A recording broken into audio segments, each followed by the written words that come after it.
The Rijksmuseum in Amsterdam is one of the most popular museums in the world. It first opened in 1800 as the National Art Gallery located in The Hague.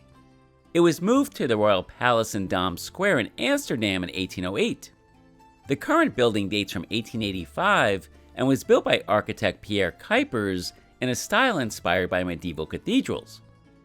The museum has 5 departments: painting, sculpture and decorative arts, Dutch history, the National Print Room, and Asiatic art. It has a collection of 1 million objects from the years 1200 to 2000, of which 8,000 are on display. There are 4 levels. The basement features special collections from the Middle Ages from 1100 to 1600. The first floor features works from 1700 to 1800 and 1800 to 1900.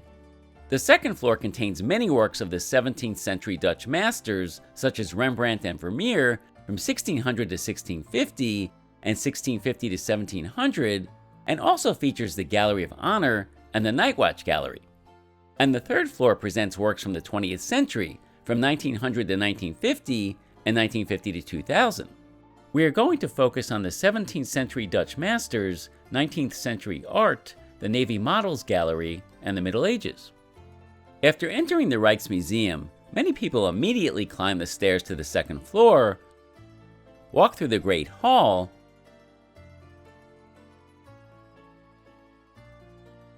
and then enter the Gallery of Honor, where you can see the most popular painting in the Rijksmuseum, Night Watch by Rembrandt, at the far end of the hall. But before we visit Night Watch, let's look at a few other masterpieces by Rembrandt and the other Dutch masters, which are also on this floor. Self-portrait is the Apostle Paul. Rembrandt is one of the most famous artists of all time, but did you know that Rembrandt is his first name? His full name is Rembrandt Hermansson van Rijn. This is Rembrandt's first and only self-portrait where he was portraying a biblical figure, in this instance, the Apostle Paul. By painting himself as Paul, Rembrandt is forming a direct bond with the saint. The Wardens of the Amsterdam Drapers Guild, known as the Syndics. The Syndics inspected the quality of dyed cloth. In this painting, Rembrandt portrayed them as looking up from their work, as if we, the viewer, had interrupted them. This was a clever way of enlivening the scene by involving the viewer. Isaac and Rebecca, known as the Jewish bride. It was common at that time for people to pose as famous historical people. This man and woman chose the loving biblical couple Isaac and Rebecca. Here Rembrandt did the unconventional. He represented the couple in an intimate and private moment. He also used a thick manner of painting called impasto. Still life with peacocks. During Rembrandt's time, peacocks were a delicacy for the rich.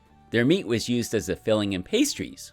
After being killed, the peacocks were hung upside down to drain their blood. Rembrandt was probably intrigued by the peacock's dazzling colorful plumage. The Threatened Swan by Jan Asselijn. A swan defends its nest against a dog, which you can see in the bottom left-hand corner.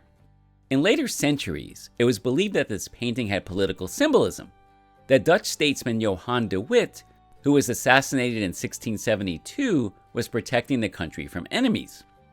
Interestingly, this was the very first acquisition by the National Gallery in 1800, which later evolved into the Rijksmuseum. The Old Town of Amsterdam by Pieter Janz Saenredam. The artist based this painting on a drawing he had made 16 years earlier. This town hall was destroyed by fire and was replaced by a new town hall, now the Royal Palace in Dam Square. From 1658 on, this painting hung in the chamber of the mayors in the new town hall as a memento to the old building. The Home Fleet Saluting the State Barge by Jan van de Cappelle. A row of ships lies at anchor. 2 yachts fire a salute to the officials rowing by in a state barge.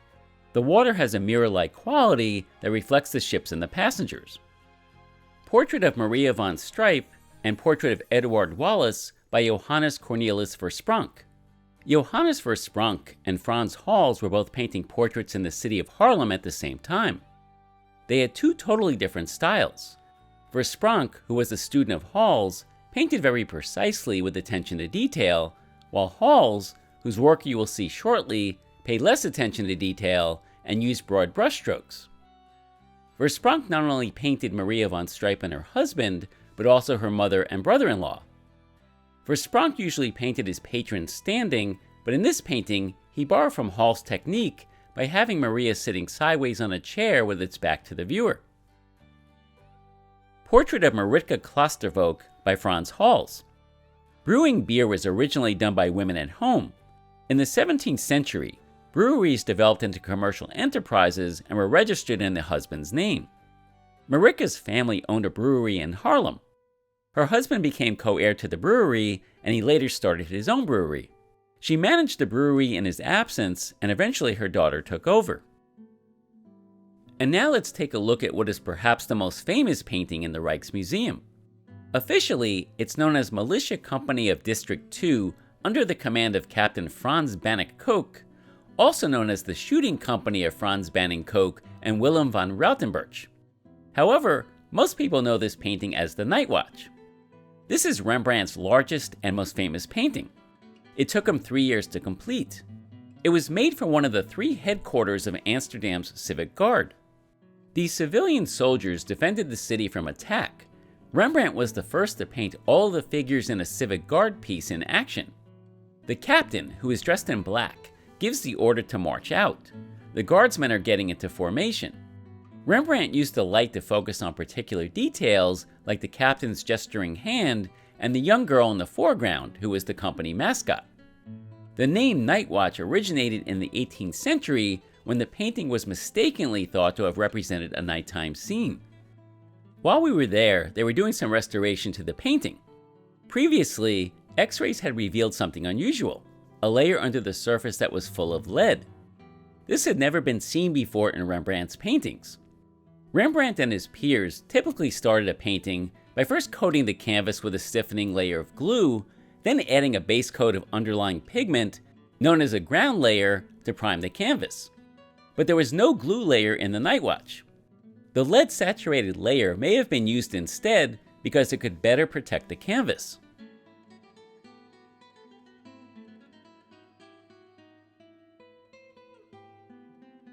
As you can see on the right, another large painting is located near the Night Watch. It's called Militia Company of District 8 under the command of Captain Roelof by Bartholomeus van der Helst. This Civic Guard painting is 7.5 meters, or almost 25 feet wide. Van der Helst did not line up the 30 militiamen in a straight row. He put many of the men in light clothing in the front at regular intervals. He painted himself on the far left. There is a child in a red cape in the middle of the portrait. He is probably a servant of Roelof, the man next to him. Having an African servant was a status symbol. According to Amsterdam city law, he was entitled to his freedom. Quote, "Within the city of Amsterdam and its areas of law, all men are free and none are slaves." End quote. It's not known for sure who exactly this child was and how free he was. Banquet at the Crossbowmen's Guild in celebration of the Treaty of Munster by Bartholomeus van der Helst. In June 1648, a banquet is taking place at the Crossbowmen's Guild, celebrating the Treaty of Munster, which ended the war with Spain. The captains of the Civic Guard Company shake hands as a sign of peace as the drinking horn is passed around. The poem on the drum proclaims the joy of Amsterdam's armed militia that their weapons can now be put to rest. Militia Company of District 18 under the command of Captain Albert Baas by Hovert Flink. The vertical format of this Civic Guard portrait was determined by where it was going to hang. Flink arranged the 12 militiamen in 3 rows, one above the other. They were all equally brightly lit.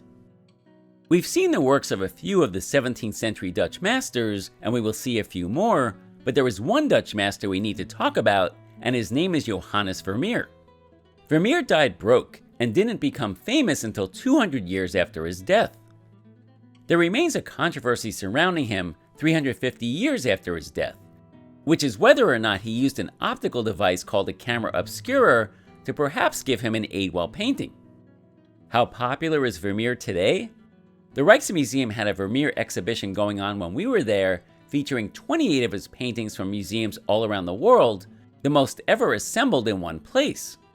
Over the 4.5-month-long sold-out exhibition, 650,000 people from 113 countries attended, making it the most popular exhibition in the history of the Rijksmuseum. There are 4 Vermeers that are permanently displayed here. Woman in Blue Reading a Letter features a woman in blue standing in front of an unseen window reading a letter, oblivious to the fact that we are watching her, which was a new theme in Dutch genre painting. The woman appears to be pregnant, although many have argued that the woman's rounded figure is simply a result of the fashions of the day, wearing a flared jacket over a thick skirt turned over at the waist. Although the woman's loose clothing may be suggestive, pregnancy was very rarely depicted in art during this period. While the viewer is drawn into this intimate scene, the viewer is also kept away physically by the furniture in the foreground. The abundance of blue catches our eye. Vermeer used ultramarine, a pigment that was produced by grinding lapis lazuli into a powder. The white sections of the wall balance the composition and contribute to the calm atmosphere, but unlike the bare walls in some of his paintings, this wall figures prominently due to the map of Holland. The Love Letter. While many of Vermeer's paintings centered on a single figure up close, he found a new formula involving 2 or 3 figures in larger interior scenes. In his Love Letter, he places the 2 women at a distance from us, and so like him, we observe them from an adjacent room, which is lavishly decorated with a marble floor, paintings on the wall, and gold leather wall hangings. The viewer feels like they are witnessing something that was not meant for their eyes. The Little Street. Here Vermeer presents a serene world where time seems to stand still. This is an unusual painting for its time as it focused on ordinary houses. The painting, showing a quiet street, depicts typical life in a Dutch Golden Age town. It features 2 women doing mundane tasks and 2 children playing. The house on the right is believed to belong to his widowed aunt, so he would have known the house well. The Milkmaid, also known as the Kitchen Maid, is one of Vermeer's most famous and most analyzed paintings, and is one of the main attractions at the Rijksmuseum. Unlike many of Vermeer's paintings, where he features an affluent young woman, this painting shows not a milkmaid, but a domestic kitchen maid in a plain room, carefully pouring milk into an earthenware container on a table. Also on the table in front of the milkmaid are various types of thick bread, which could be used to make bread pudding. She is a young, sturdily built woman wearing a linen cap, a blue apron, and work sleeves pushed up from thick forearms. Given that Vermeer could not afford to hire a model, it's likely that this is one of his maids.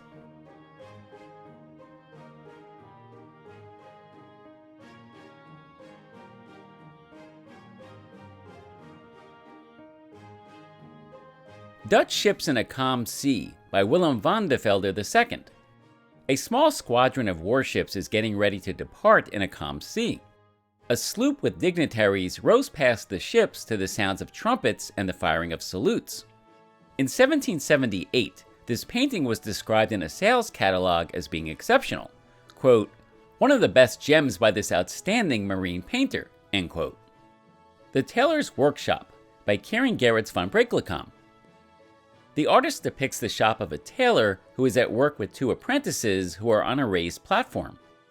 Hanging above them is a contemporary river landscape in a black frame. The Lutenist by Henrik Mertens Soek. A young man is singing and playing the lute on an open veranda. The woman's thoughts seem to have wandered. The music and the theme of the ill-fated lovers Pyramus and Thisbe in the city of Babylon in the painting in the background suggests love is the subject, but it can also be interpreted as a warning against impulsive lust. Figures in a Courtyard Behind a House by Pieter de Gogh. In his Delft period, de Gogh turned to a new subject, brightly lit figures in a back garden.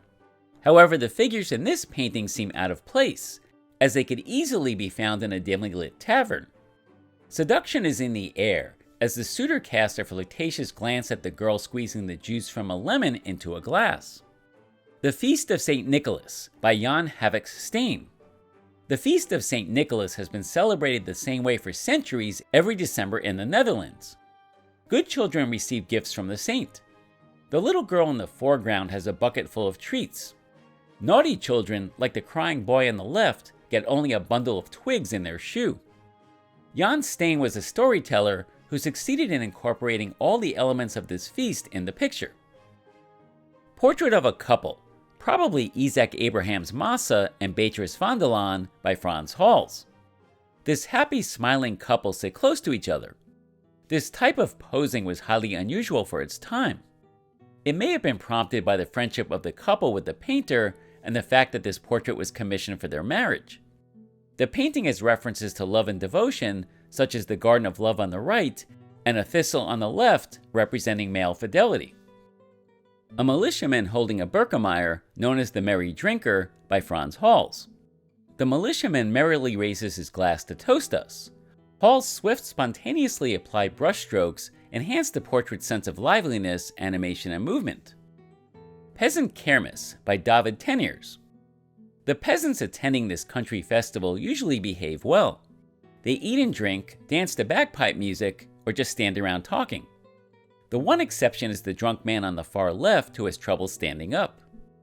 The colors are bright, with many accents provided by the freshly laundered shirts and aprons. Herman Dummer, cabinet maker. In the early 17th century, a new specialty, ebony joiner, was introduced in Amsterdam cabinetry. Ebony cabinet makers produce furniture veneered in precious exotic woods such as ebony. Herman Dummer was Amsterdam's most famous ebony cabinet maker. In fact, Rembrandt, who admired Dummer's work, portrayed him and his wife in a painting in 1640. Crown for the King of Ardra. Although this crown looks extravagant, it's actually made from inexpensive materials, brass, glass, and velvet. It was meant to be a gift from the English to the King of Ardra on the west coast of Africa. The English and the Dutch used this type of diplomatic incentive to foster the trade in enslaved Africans. However, the crown never reached the king, as Admiral Michel de Rothe seized it while on a mission to expel the English from the Dutch fortresses on the African coast. Seven-sleeve vases Rollwagens. Rollwagen vases are tall and cylindrical in shape. Their name literally translates to rolling wagon, may derive from a type of wheelchair, which is sometimes depicted on them, as we can see on the vase that is second from the right. Ship's model of the Prins Willem. The Prins Willem left from Middelburg in 1651 for its maiden voyage to the East Indies. The ship sailed 5 times to Jakarta before sinking with no survivors on its return home in 1662. This cradle was specially made for the staff of the Dutch East India Company and not for export to Europe like so many other products. The design style is Dutch, but the wood inlay work and carved Hindu figures are Asian. The return to Amsterdam of the second exhibition to the East Indies by Hendrik Cornelisz Vroom. Under the command of Jacob Cornelisz van Neck, 8 Dutch ships set sail for the Indonesian archipelago in 1598. The first 4 returned from Java a year later. The other ships returned after that with nutmeg, mace, and cloves. Young Woman in Fantasy Costume by Rembrandt. The young woman's clothing is not from Rembrandt's time, but from earlier centuries. The woman's features, the domed forehead, slightly bulging eyes, and pronounced chin, resemble Rembrandt's depictions of ancient goddesses and heroines in paintings from the 1630s. Therefore, this is not a portrait, but a trony or fantasy head. Self-portrait by Rembrandt. At this time, Rembrandt was still a young and inexperienced artist, but that didn't stop him from experimenting. Rembrandt is gazing at the viewer. The light glances along his right cheek, while the rest of his face is in shadow. He used the butt of his brush to make scratches in the still wet paint to accentuate the curls of his tousled hair. Mary Stuart, Princess of Orange, as widow of William II, by Bartholomeus van der Helst. White is the color of mourning for people of royal blood. Mary was a widow by the time she was 19. Her husband, William II, died in 1650 from smallpox. 2 years later, she had herself portrayed as a widow, holding an orange in her hand, referencing the House of Orange. At the left is a view of The Hague. The Ratification of the Treaty of Munster by Gerard de Burke. This painting shows a very important historical moment, when the Dutch and Spanish ratified a peace treaty ending 80 years of war. This occurred on May 15, 1648, in the town hall in the German city of Munster. The Dutch delegates are on the left, the Spanish delegates on the right. In front of them are 2 copies of the treaty, one sent to Madrid and one sent to The Hague. Heraldic tunic from the House of Orange-Nassau attributed to John Smout.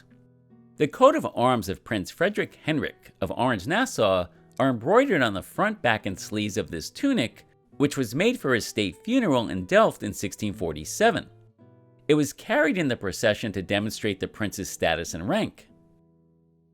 An old woman reading, probably the prophetess Hannah, by Rembrandt. Light comes in from behind the old woman, illuminating the book in her hand, thickly painted so you can clearly see the wrinkles in her hand. The woman could be the biblical prophetess Hannah, who according to the Gospel of Luke, was an elderly widow who worshipped God day and night with fasting and prayer. Enjoying the Ice Near a Town, by Henrik Averkamp. A beggar tries to rustle up some money while another man has cut a hole in the ice, hoping to catch some fish. The needy have to work hard to make a living, those who are better off amuse themselves on the ice, and the rich in the right foreground just look on. A few well-to-do ladies wear black velvet masks to protect their delicate skin from the cold. Merry Company, by Isaac Ilias. The figures around the table allude to the five senses. The woman with the lapdog represents smell, the singing couple are touch, the man with the piece of paper is sight, the red-coated man with the glass of wine is taste, and the lute player is hearing. On the wall behind them is a painting called The Deluge, which is a warning that there is more to life than pure sensual pleasure. Still Life with a Vase of Flowers and a Dead Frog, by Jacob Marel. Jacob Marel specialized in portraits of tulips in bloom. Tulip bulbs were in great demand in 17th century Holland, and prices were astronomical for a single bulb. The striped tulips were especially prized. Although nature creates them, it also lets them wither and die, like the dead frog on the right. The Fête Champêtre, by Dirk Hals. The Fête Champêtre was basically a garden party, and the 17th century public would have loved this scene, but there is a hidden message. There is more to life on earth than eating, drinking, and merrymaking. As an example, the chained monkey represents a sinful man who allows himself to be held back by his base instincts. And now let's see some of the works of art from the 19th century. Self-portrait by Vincent van Gogh. Van Gogh moved to Paris in 1886 after his brother Theo told him about the new colorful style of French painting. He tried it out in several self-portraits. He portrayed himself here as a fashionably dressed Parisian. The reason why he painted so many self-portraits isn't because he was vain, it was because he could not afford a model. The Rijksmuseum owns 6 Van Goghs. If you want to see more works by Van Gogh, you just need to walk a short distance from the Rijksmuseum to the Van Gogh Museum, which has the largest collection of Van Gogh paintings, drawings, and letters in the world. Portrait of Marie-Jeannette de Lange, by Jan Torup.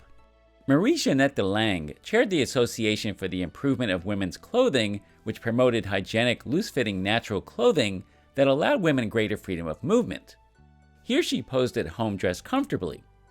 Torup used tiny dots of colorful paint to create the portrait of a modern woman at the turn of a new century.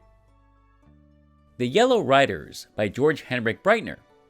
The elite Yellow Riders were a mounted artillery corps. Here, they galloped down the dunes at a high rate of speed.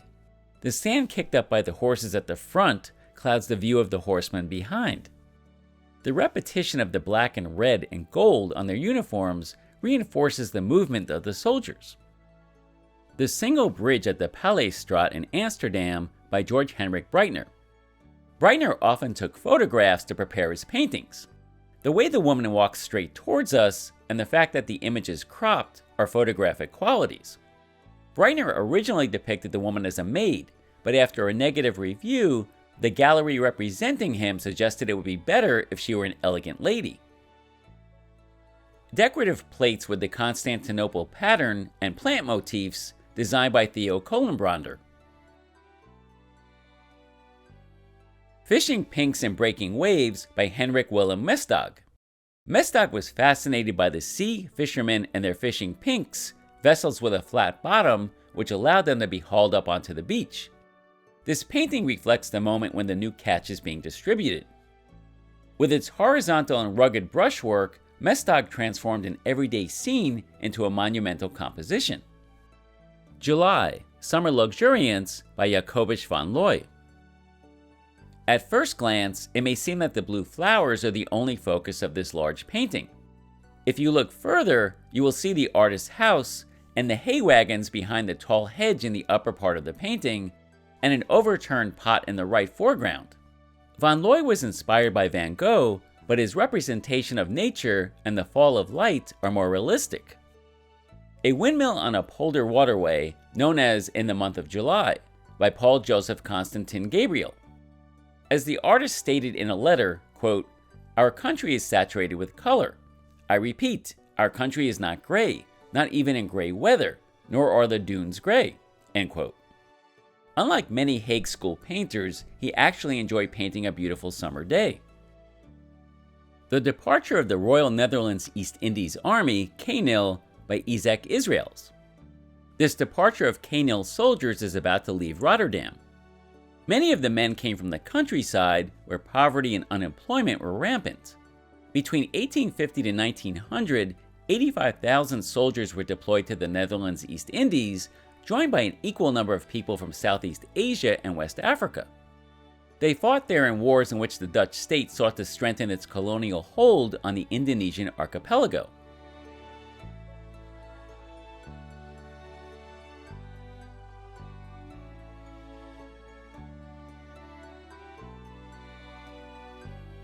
Portrait of Amelia Eliza Tilanus-van Leven, by Therese Schwartze. The subject of this painting had herself portrayed by the most fashionable artist of the time, Therese Schwartze. The colorful and detailed likeness represents what made Schwartze successful. With a mastery of pastel, she accurately captured her patron's character. Tilanus paid a lot of money for this portrait, as Schwartze's status as a celebrated portraitist made her in demand and pricey.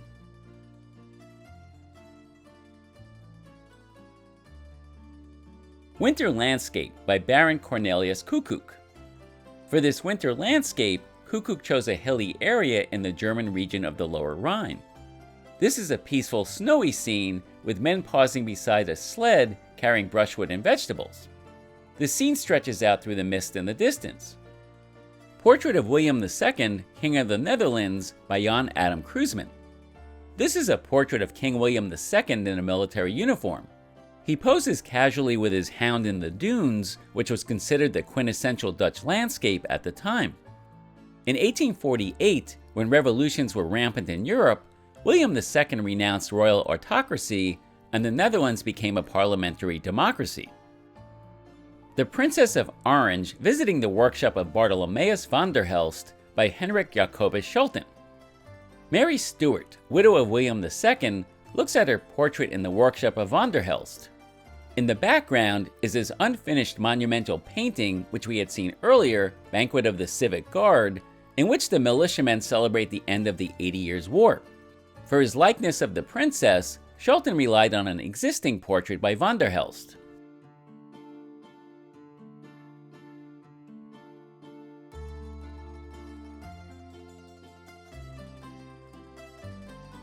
Banner.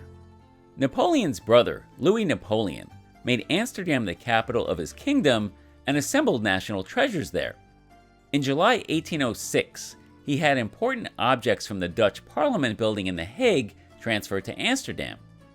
The convoy was headed by this wool banner, which read, quote, "Louis Napoleon, King of Holland, presents to his capital Amsterdam these trophies seized by brave Netherlanders from their enemies," end quote. Portrait of Louis Napoleon, King of Holland, by Charles Howard Hodges. The first king of the Netherlands, Louis Napoleon, was French. He championed the interests of the Dutch people, which annoyed his brother Napoleon, who forced him to abdicate the throne in 1810. Hodges initially portrayed the king holding a ceremonial baton in his left hand, but later painted over it. Portrait of William I, King of the Netherlands, by Joseph Palinck. In 1812, Napoleon suffered a series of major defeats, which allowed William Frederick, Prince of Orange-Nassau, to return as monarch in 1813. A month after Napoleon's escape from Elba, William proclaimed himself King of the Netherlands. After the Battle of Waterloo, he was inaugurated in 1815 as King William I. The Battle of Waterloo, by Jan Willem Pijnman. Here the Duke of Wellington is receiving the message that Prussian forces are coming to his aid. Wellington, who is the commander of the Anglo-Dutch troops, is the central figure in this group portrait of the battle. Lying wounded in a stretcher in the left foreground is the Dutch Crown Prince, who later became King William II. This painting was originally intended for Wellington, but it remained in the Netherlands as William I bought the painting for his son. The creation of technically accurate scale models is a product of the 19th century. During this time, radical new technology was introduced, including steam engines and more powerful artillery and armor plating. Scale models could be used to explain these innovations to the public. In 1817, the Department of the Navy established a models room to store all its scale models. These were used in the construction of new ships and for the instruction of crew members. The Department of the Navy transferred ownership of the collection to the Rijksmuseum from 1883 to 1889. Today, the collection has more than 1,800 Navy-related models. In addition to these extensive holdings of technical scale models, there are flags, weapons, instruments, and maritime curiosities. The Rijksmuseum's collection of almost 1,600 weapons is divided into 4 categories: firearms, cannons, suits of armor, and cold weapons, such as daggers, sabers, and foils. The majority were made in the Netherlands. While most of the firearms date from the 18th and 19th centuries, the collection counts more modern weapons as well. Many of the weapons were actually used in combat, some even by celebrated figures such as Napoleon. Other pieces are richly ornamented and serve a different purpose, for instance as diplomatic gifts. And now let's take a trip back to the Middle Ages. Not surprisingly, many of these works are of a religious nature. Cavalry by Jan Wellens de Kock. Through these types of paintings, believers could follow the episodes of Christ's Passion and identify with his pain and suffering. In the background, he collapses under the weight of the cross. Next, he is stripped and mocked. Then soldiers cast lots for his clothes. In the upper center, Christ hangs on the cross. Christ's descent into limbo. These 3 groups, from a large crucifixion altar, show how colorful original Gothic sculpture was. Memorial Tablet by Master of Space Nostra. This memorial tablet was painted in commemoration of the 4 canons depicted on it. The partially decayed corpse in the open tomb reminds the viewer of their own mortality and asks for their prayers. Quote, "Whoever passes by, look and weep. What you are, I once was. What I am, you will become. I beseech you to pray for me." End quote. The Raising of Lazarus, attributed to Erken Claes, aka Erken van Leyden. This triptych was painted to commemorate a married couple, the man and woman kneeling on the wings. The central panel depicts the miracle of Christ raising Lazarus from the dead, an allusion to the promise of eternal life, and the belief that death is overcome through faith in Christ. The Nativity, attributed to Hans Kamensetzer. The style of the famous Dutch sculptor Nicholas Gerhard van Leyden is reflected in the detailed rendering of the figures. Van Leyden worked in Strasbourg and had a large influence on late Gothic German sculpture. The artist who created this nativity sculpture was probably a student of his. Triptych with the Virgin and Child, and Saints Mary Magdalene and Ansanus, by Andrea Di Gioni, aka Orcagna.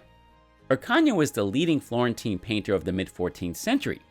This altarpiece, which is almost entirely intact, was commissioned in 1350 by a prominent citizen for a side altar in a church.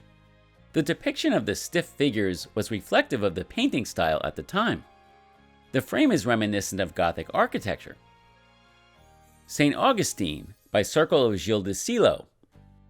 Augustine, who was a 4th century church father, is shown here as a bishop. The walled city on a book in his right hand refers to the influential work The City of God.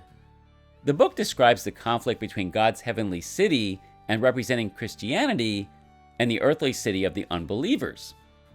The St. Elizabeth's Day Flood by Master of the St. Elizabeth Panels. On the night of November 19th, 1421, the feast day of St. Elizabeth, much of Holland was flooded. The Dordrecht region had 23 villages submerged with 2,000 people dead. The survivors later had an altarpiece made. The breach of the dike is depicted on the right, while the undamaged town of Dordrecht is shown on the left. The 7 Works of Mercy by Master of Alkmaar. The Dutch city of Alkmaar is the backdrop to this narrative that shows how a good Christian should help those in need. Christ stands among the spectators in almost every panel. The scenes reflect urban society around 1500. This work was badly damaged in 1566 when Protestants vandalized Roman Catholic churches. Tapestry with the Arms of Emperor Charles V by William de Panmacher. This tapestry symbolizes the power of Habsburg Emperor Charles V. Surrounded by plants and flowers, a crowned double-headed eagle displays his coat of arms. Charles was the ruler of several countries, and until his abdication in 1555, he was the most powerful man in Europe. This type of tapestry was probably used on festive occasions. Portraits of a Couple by Martin von Heemskerk. A man is doing his bookkeeping while his wife sits at the spinning wheel. The portrait of the man as a merchant is one of the early vocational portraits of a Dutch citizen. It's been suggested that the couple are Amsterdam draper Hubert Peters and his wife. Altarpiece with the Virgin and Child, enthroned between St. Jerome and St. Nicholas of Myra by Benedetto Buglioni. This altarpiece was done in the then modern Renaissance style. The moldings derive from classical Roman architecture. The material, tin-glazed earthenware, was also modern. The inscription reads, quote, "Sister Catherine, daughter of Tommaso di Salvestro, Nucarello's son, had this altarpiece made in the year 1502, end quote. It comes from the Church of San Antonio Abate in Cortona, Italy. I hope you enjoyed this tour of the Rijksmuseum and, like me, learned a few new things about the Dutch artists and their masterpieces. Every time I have traveled to Amsterdam, I have visited the Rijksmuseum, which is why I recommend that if you are planning to visit Amsterdam, a visit to the Rijksmuseum should be high on your list of things to do.